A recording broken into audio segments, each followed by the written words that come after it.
And now, for Dark Fairy Tales from Ravenhurst, by Clock Strikes 3.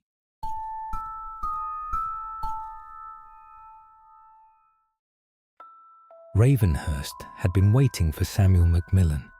He wasn't the kind of man people openly hated, but there was something about him that made others feel like they should keep an eye on him. He worked, he laughed, he got along well enough. But over time, people began to notice a pattern. Samuel always ended up with more. If there was stew, he found the meat. If supplies ran low, he was already taken care of. And when things went missing, Samuel always seemed to have an explanation ready. He didn't take things in obvious ways, just quietly and consistently. And in Ravenhurst, things like that never go unnoticed. Samuel MacMillan worked as a lumberjack in North America in the 1880s. He had grown up in an orphanage since the age of 4, where he learned early how to survive. No one taught him to share. He was taught to hold on to what was his and to take what he could. By 15, with no family and nowhere else to go, he joined a logging crew, the only work that would take him. One afternoon in 1886, a storm rolled in faster than anyone expected. The sky darkened, the wind picked up, the ravens called, and within minutes, the forest felt completely unfamiliar. Samuel had been working deep in the woods with 2 other men, Eli and Marcus. By the time they turned back, it was already too late. A thunderclap sent the horses bolting, leaving them stranded. With no way back to camp, they pushed through the trees on foot. The rain came down hard. A thick fog rolled in, swallowing the path ahead of them. Before long, they couldn't tell which direction they were heading. They had wandered too far, into a part of the forest that didn't quite feel right. The mist closed in around them, and the 3 men vanished into it.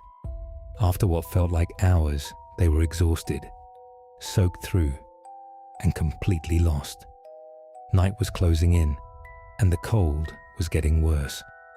They needed shelter. Marcus was the one who saw it first. A cellar, built into the hillside, half buried beneath roots and stone. The wooden door looked old, but when he pushed it, it opened easily. They stepped inside. The storm dulled behind them, muffled by the thick walls. The cellar was empty save for a wooden table and chairs in the center of the room. On the table sat 3 loaves of bread in a basket, fresh, warm, placed neatly, as if someone had just set them down. The smell filled the air, rosemary, honey, and something rich enough to make your stomach tighten. Eli noticed the note beside them. He picked it up and read it aloud. Take what you need to survive. Leave what you value to remain. The meaning settled over them quickly. Marcus stepped forward first. He broke off a generous piece and ate with gratitude, then placed his pocket knife on the table. Eli followed, doing the same. Samuel stayed back, watching with a faint smirk. Foolish nonsense, he muttered. But he did not touch the bread, not yet. Hours passed. The storm continued outside, but the cellar remained warm and still. Eventually, Eli and Marcus fell asleep. Samuel stood. He walked to the table and looked down at what remained. Those fools, he muttered. Then he helped himself. He finished the first loaf, then the second, then the third. He ate until the hunger was gone. When he finished, the table was empty, and though he still had his pocket knife, he left nothing behind. Sometime later, Samuel woke with a sharp pain in his stomach. At first, it felt like he had simply overeaten, but the feeling didn't pass. It spread. His arm felt heavy when he tried to move it. He looked down and saw thin cracks forming along his skin. He tried to speak, but his throat had gone dry. When he opened his mouth, a fine dust slipped out instead of words. Eli sat up. Marcus turned to look at him, and both of them went still. Samuel was upright, but something about him wasn't right. His skin had taken on a pale, golden tone. His movements were stiff, uneven. Each shift in his body caused the cracks to deepen. He reached toward them, and his arm collapsed inward. Then the cellar door opened. A figure stepped inside, broad-shouldered, wearing a flour-dusted apron, and where his head should have been, there was nothing. The men froze as they watched him. In one hand, he carried a wooden baker's peel, in the other, a broom. He paused near the table, then turned towards Samuel.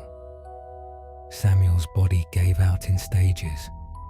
First his arms, then his chest, then the rest of him folded inward, until all that remained was a loose pile of pale flour on the floor. The headless baker set down the peel and began to sweep. Slow, deliberate movements, gathering every last bit into a neat pile. Terrified, Eli grabbed Marcus, and the two of them ran. They didn't stop until they were well past the trees. It wasn't until later that they realized something.